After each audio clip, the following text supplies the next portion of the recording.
To all of you in marketing that say referrals isn't scalable, that's because you don't know how to scale it.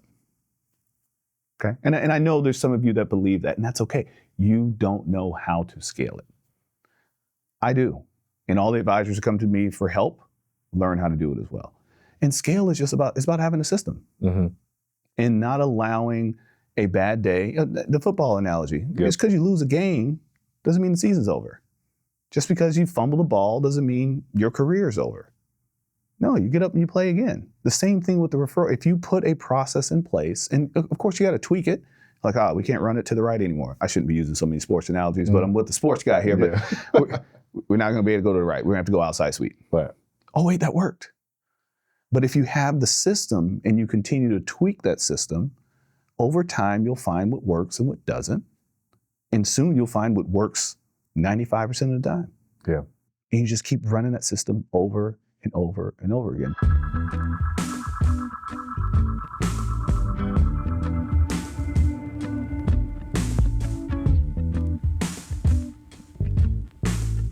Welcome back to another episode of The Advisor Journey. I'm your host, Desarte Yarnway, and today is a special episode. I'm doing something called the end of the year sort of review with my favorite people that have been on the show or that are just some of our industry's best.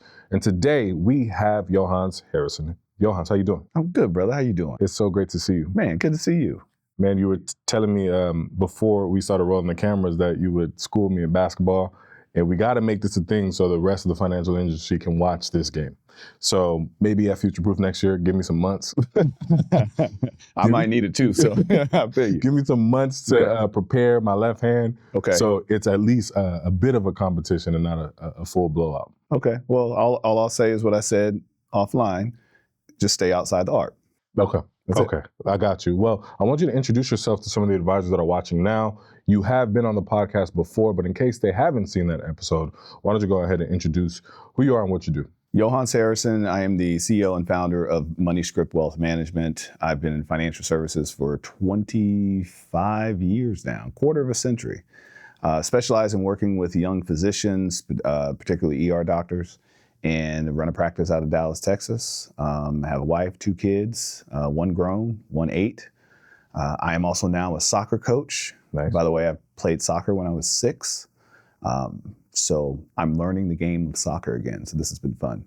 But she's enjoying it, so that's what's most important. Absolutely. Absolutely. I wanted to kind of take this conversation in the direction or the theme, referrals for the win. All right? For the win. And you have been a staunch advocate of using your existing client base, your community, right, to build your practice. If you go back to the first episode that you did, which I wasn't here for that episode, it was you and Jason Wink at the time, you talked about your referral process. First, can you remind everybody that's listening and watching now what that process entails, and then use this year as sort of a marker for how your referral process helped you grow? Well, there's a lot of learnings this year, so I'm excited to share some of the roadblocks, even obstacles that I've been blessed with, because problems are good problems to have. Mm-hmm. Good problems to have. But the referral process is 2 key components. Component number 1 is understanding who your key players are. I like to refer to them as kings and queens.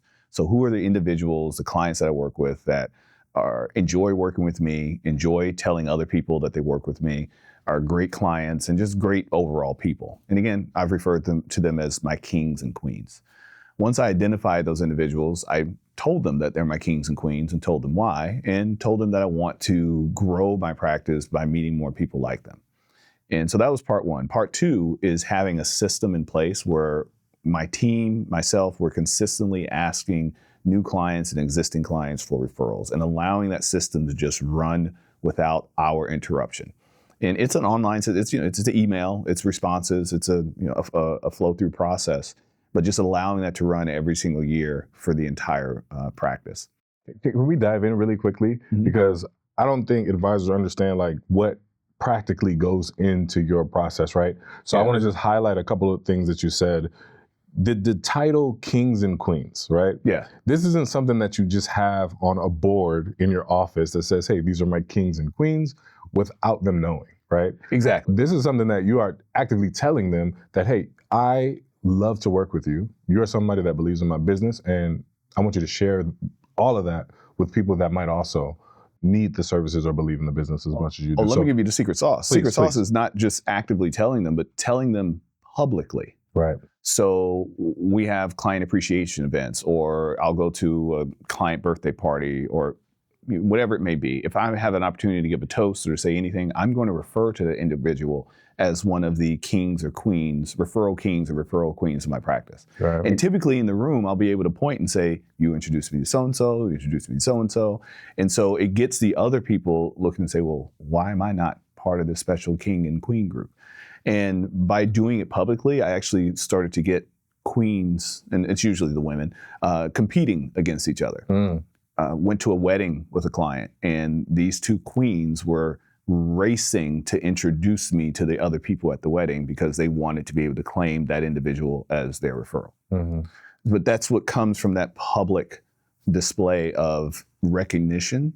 Because I mean, there's a lot of people who are competitive. You're one of them. I'm one of them. You probably have clients that are competitive as well. So when you can find those individuals and really love on the things that they already love, they will continue to reward you.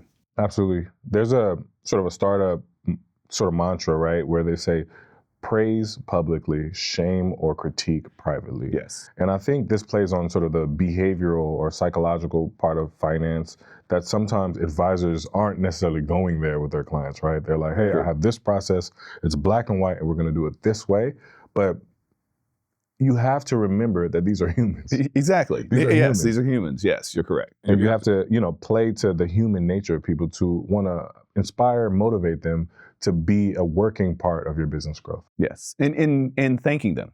People enjoy being thanked, and you'll find this was a story that was shared with me many years ago when I started learning how to ask for referrals, and I don't remember which one of my leaders shared it with me, but the question.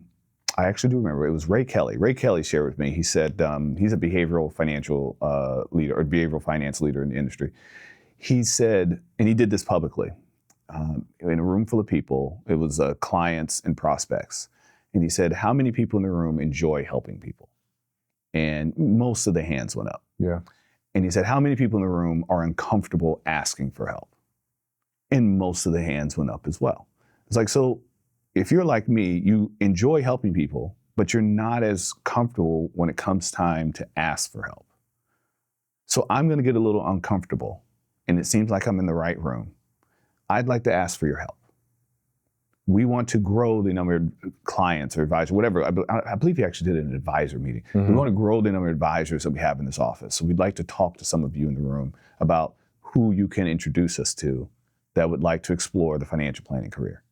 And since I'm in a room full of people that like to help, will you help me? Right. This is a vulnerable moment for me. I started doing that in group settings with when I was a leader with advisors, and we would get hundreds of referrals. We give them a piece of paper with 10 lines on it, tell them to fill in as many as they can. And I kept that with me throughout my career, realizing that most people want to help someone else.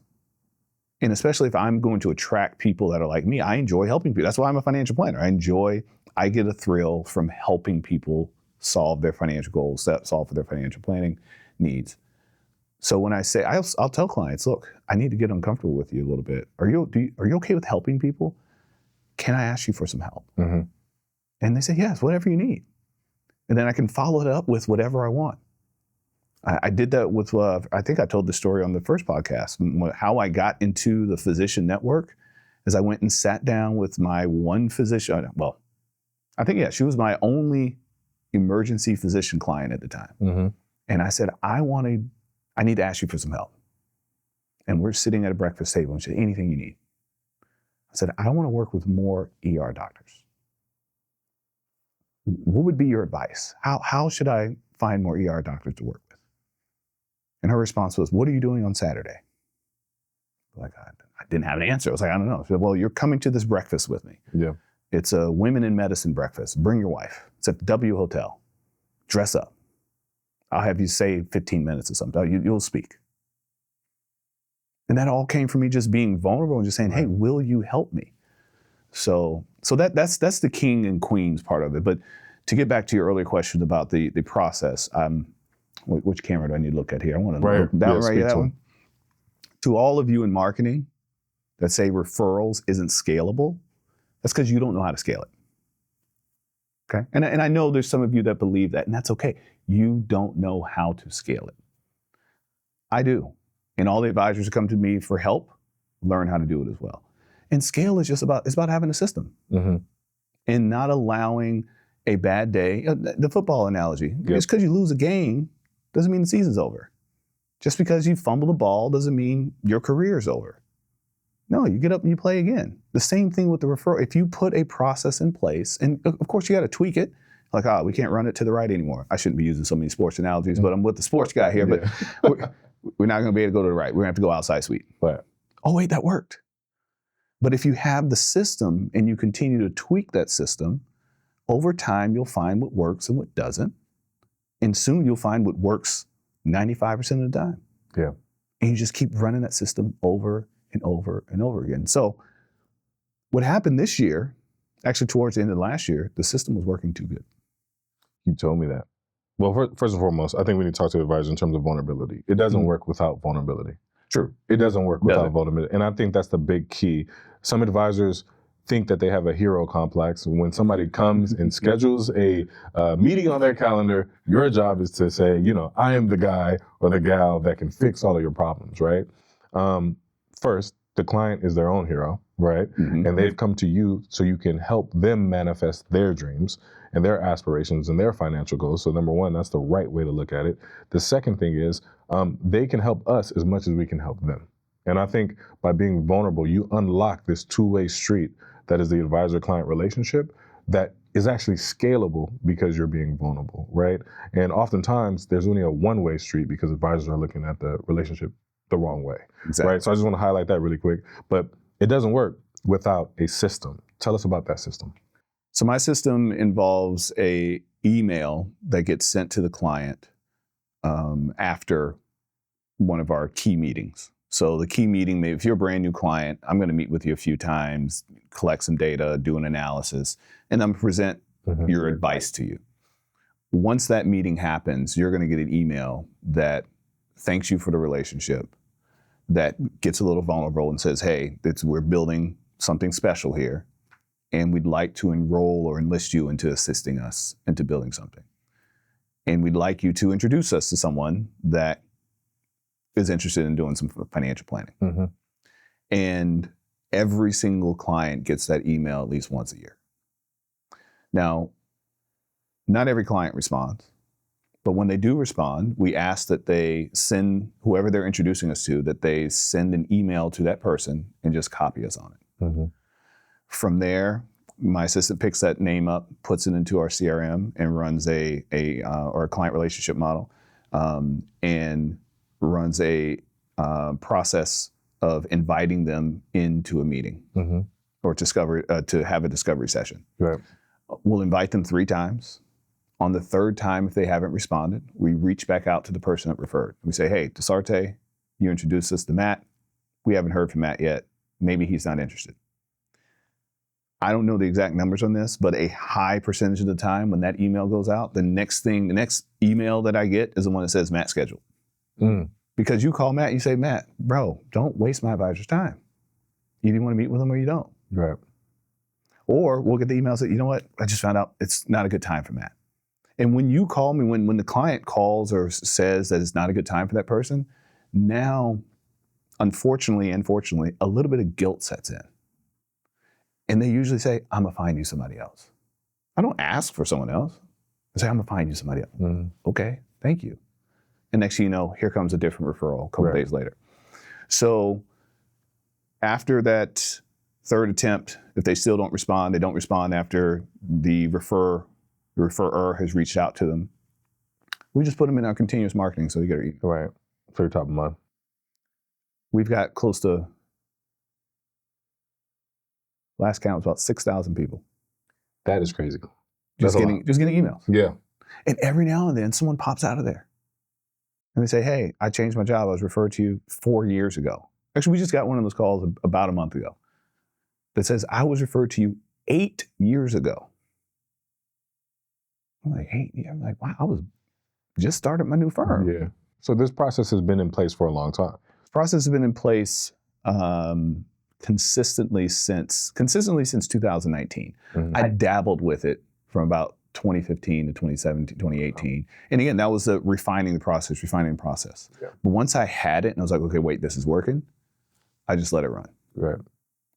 And that's how I got myself in trouble. That is what I want to talk about. But before we get there, a couple takeaways. Number one, you have the best clients ever because they feel guilty when they're not helping you. I'm sure a lot of advisors want that problem. Number two, there has to be some automation involved. So I wanted you to talk to us about your tools, right? Advisors are planning for 2026 to try to figure out what their game plan is. What are some tools they should consider, maybe even human capital that you use to make this whole thing run? Why don't you outline that for us so advisors can say, this is my bottleneck here. You know what I mean? It's not automated, or I don't have anybody managing this on a day-to-day basis, right? Or there's no product or service or thing that I can continue to put in front of them to catch their interest. So when the time is right, they'll think about us. So talk to us about that process of automation and what you need to have in place, the table stakes to make this work. Your CRM tool has to have a space where you track the source of the client. So that was the piece that was helpful for me to identify my kings and queens, is I was able to go into, and I use Wealthbox. I was able to go into Wealthbox, and I have that. I've always tracked that in Wealthbox, who referred. And so during COVID, I was bored, and I wanted to know how many clients had come from certain people. And so I just dumped everything that was in my CRM into Excel, and I just had name of the client and who referred them. And this was before AI had taken off. So I had to manually go through to find these people. The good old days. Sorting, using Excel queries and all that stuff, sorting. And I started to build this little mind map. And we talked about this on the first podcast as well. Fast forward a couple years later, thanks to AI, I was able to just dump all that into AI, and it just built the mind map for me. Yeah. But knowing where people came from made it easy to identify the people who are my kings and queens. And I did, by the way, identify kings and queens by any person that has referred 3 or more clients. Okay. Not 3 or more referrals, but 3 or more people that have become clients. Okay. You're a king or queen. Yeah. So that's the first system, is you got to have a way of tracking the CRM. The next, shameless plug, since I'm in the building, having a note taker like a Hazel has been very helpful with allowing me to not have to remember everything, allowing me to not have to search through a list of who referred who, or who did this person refer to me.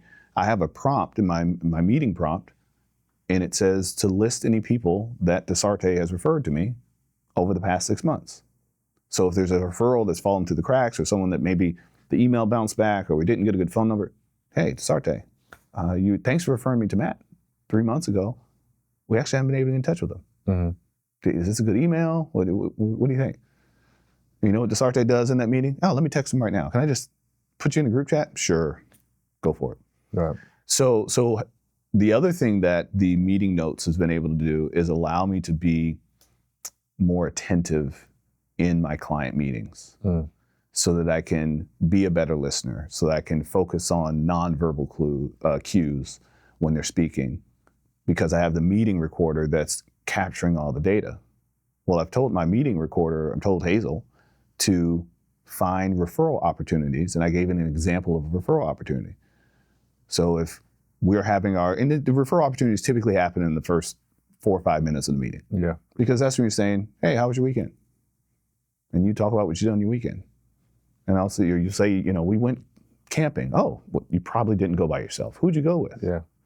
And you'll talk about those individuals. So I've asked Hazel to identify those just in case I didn't ask for them.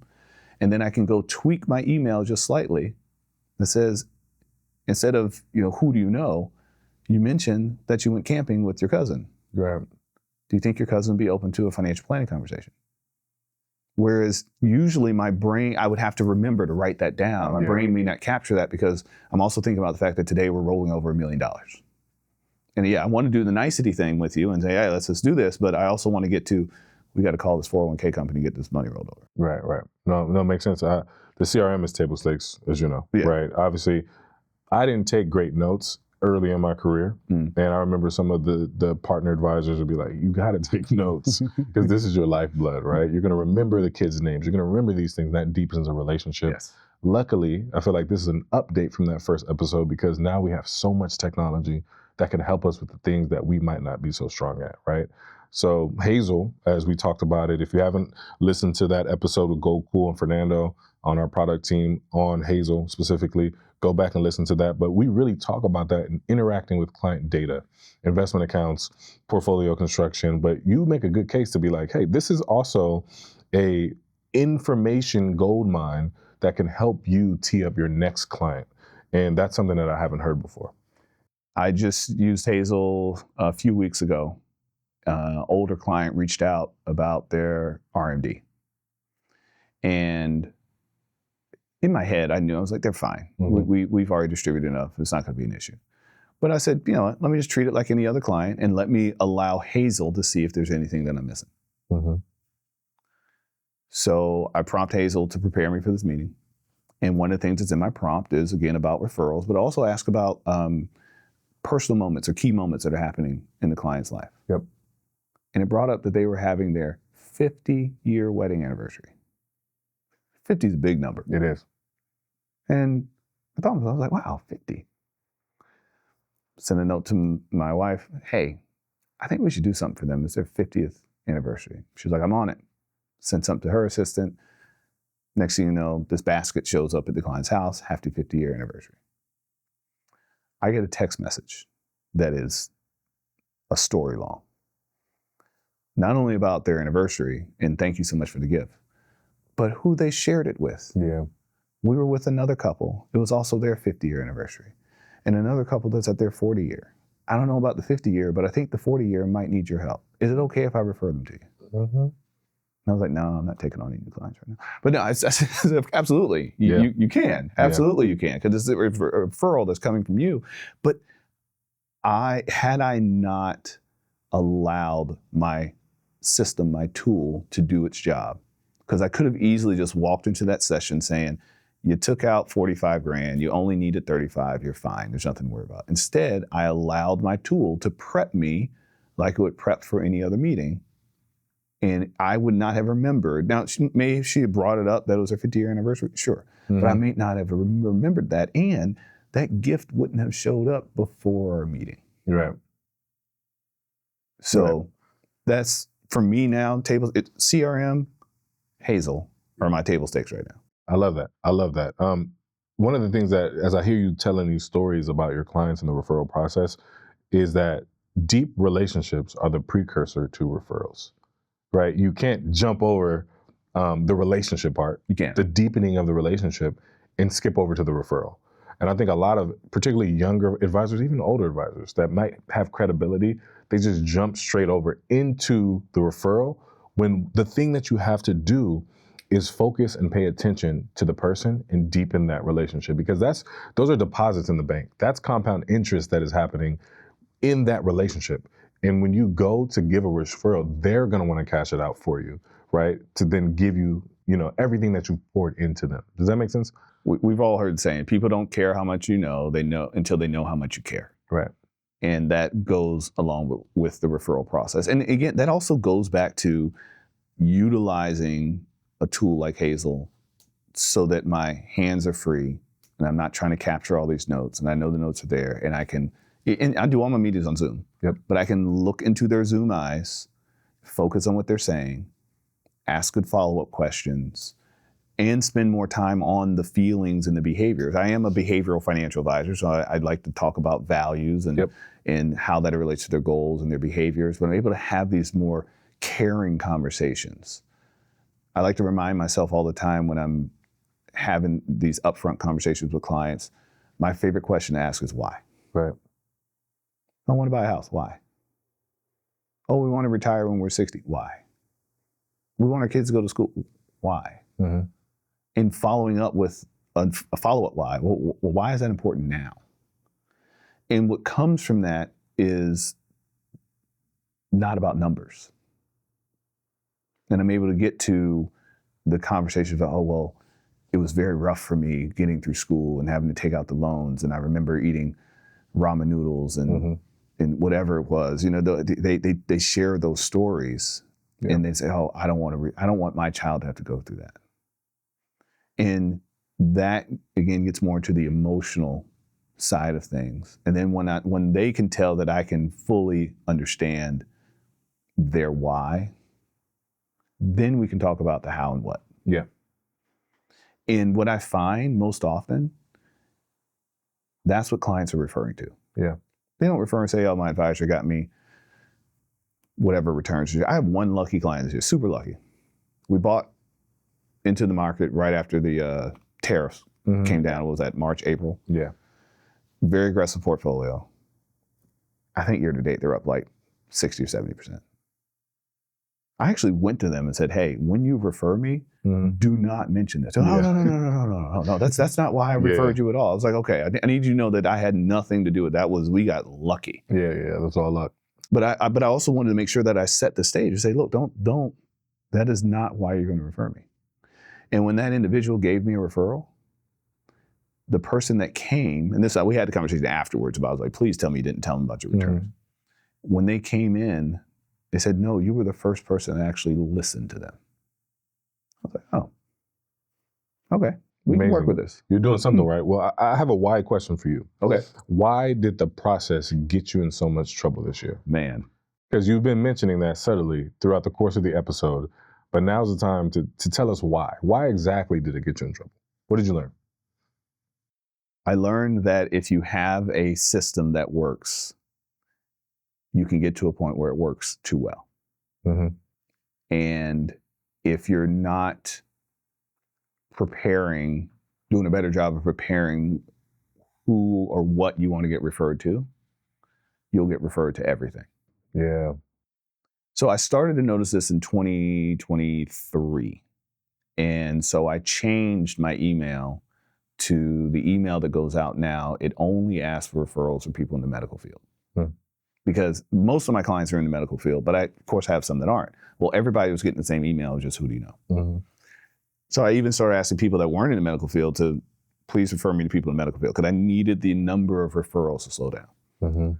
So the problem I had this year is I had to tell some people no.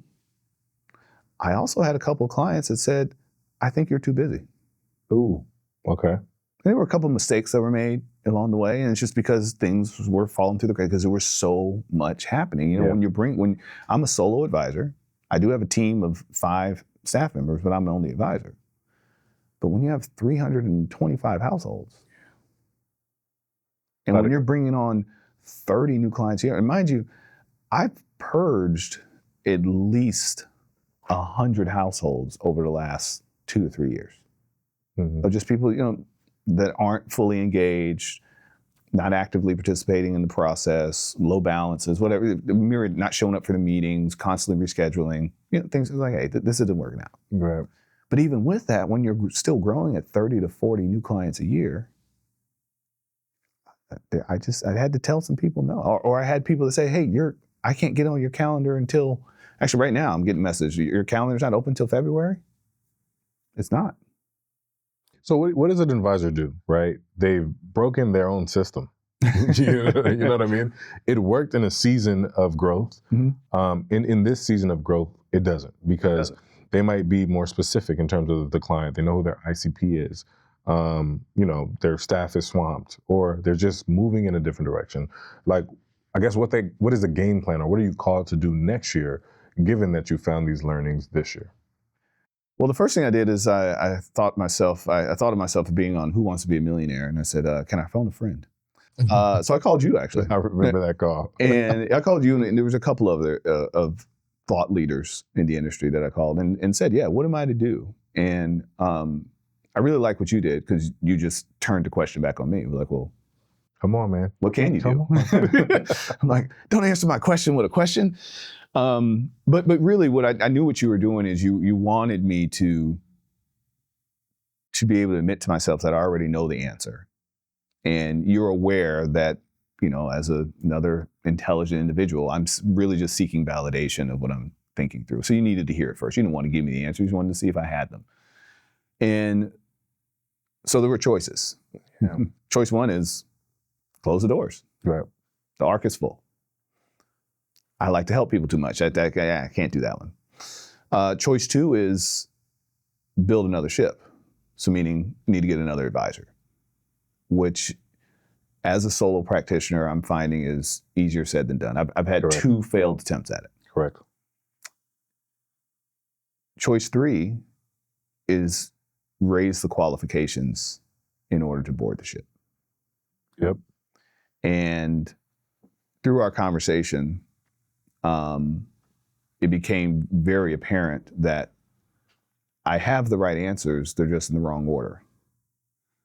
So my choice was, and which I've already done, starting Jan 1, I'm changing the qualifications to get on the ship. You mind sharing those qualifications or? Qualifications. It doesn't have to be AUM, but like, is it just a different type of client or? So no, so very because high level. Yeah, because I'm in the medical space, my ideal client is the brand new ER doctor. Okay. So, but I still get referred people that aren't. Correct. So unless your first name is doctor and in your first few years of practice, then there is an asset or an income qualification. And I looked back across the last 2 years, half of the people wouldn't be able to get on the ship. Mm. And when I started to look at some of the quality and financial impact, Right. I was okay with letting it go. Right. So that was step one. Step two is advisor.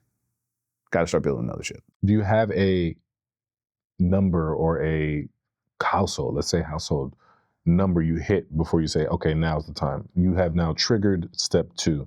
Because I think what advisors do is they don't really have it down to a sense like, when this happens, then this. You know, have you mapped that out yet? Yeah, I passed it at 250. Okay.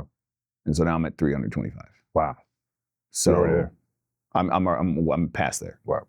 And mind you, I had 2 failed attempts to bring it on. So I brought on an advisor that was a CFA because he said, and CFP, and he said, I'm tired of being locked in the cubicle. Yeah. I want to be a people person. Turned out he wasn't great at people being. So that was a tough lesson. And then there was another gentleman that I brought over from accounting that just couldn't pass his test. So both of those were expensive lessons. Yeah.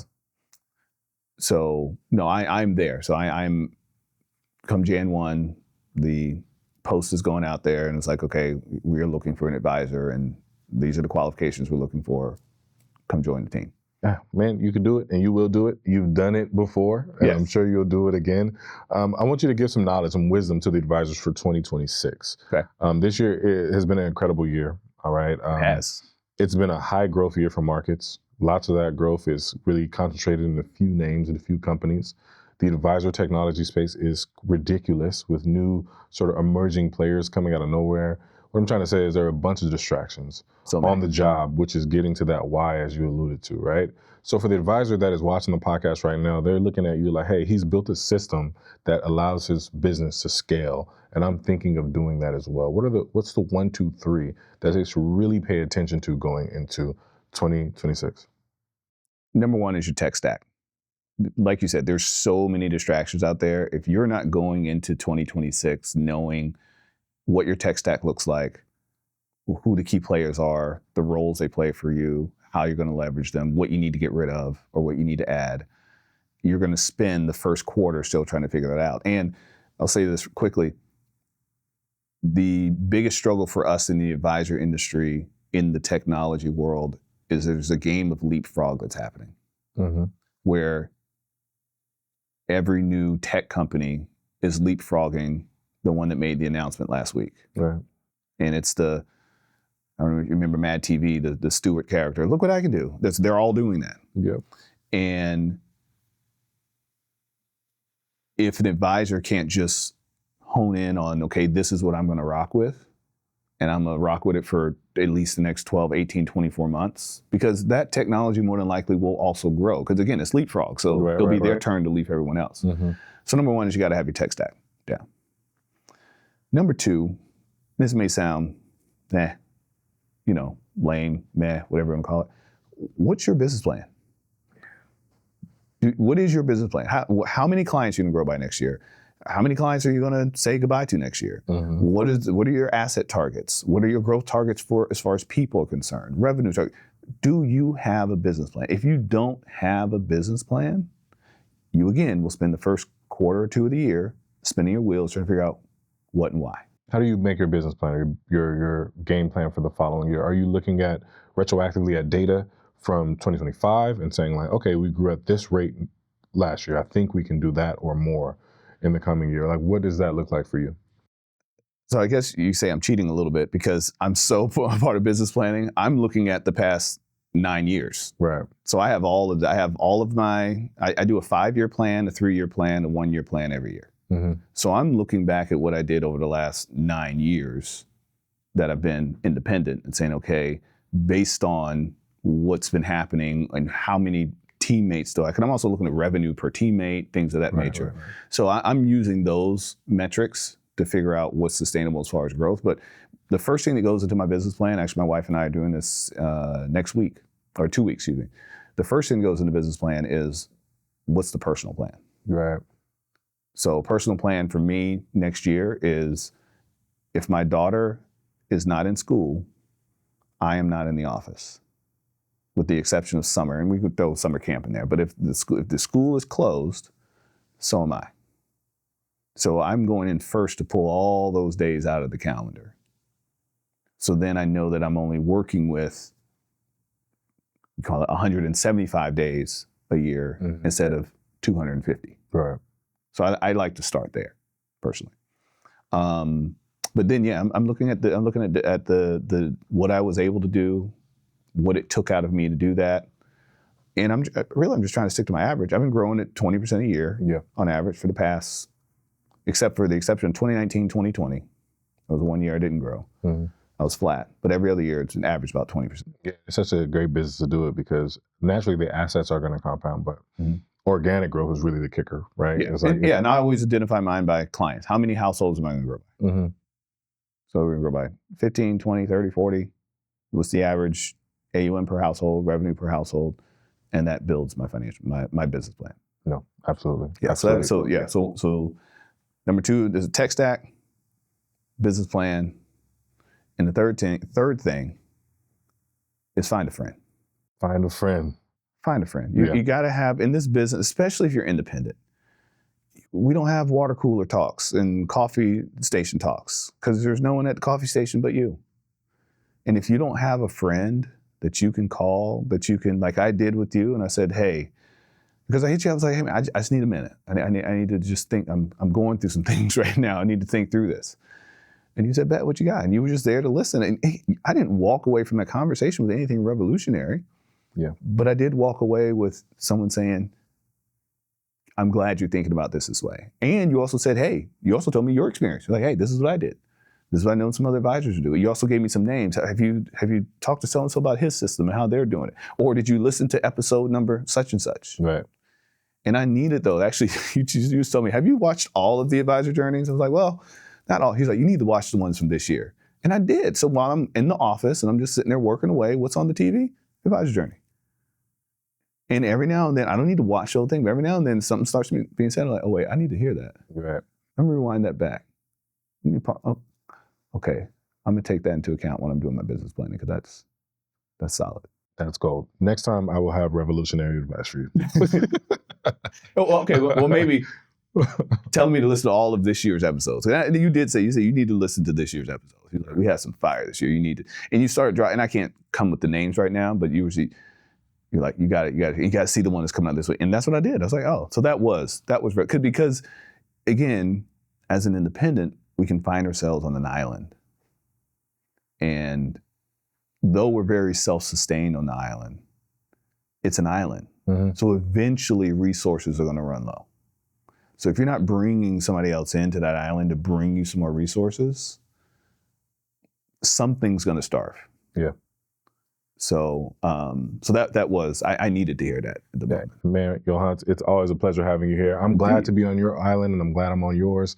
Thank you for being a continued resource in my life, and thank you for being a friend of Altruist. We appreciate you, and I'm glad that I'm here for this episode of your Advisor Journey. Second time around. Thank you all for watching another episode of the Advisor Journey. We appreciate you. If you haven't already, go to altruist.com/podcast. Make sure that you subscribe wherever you watch podcasts, okay?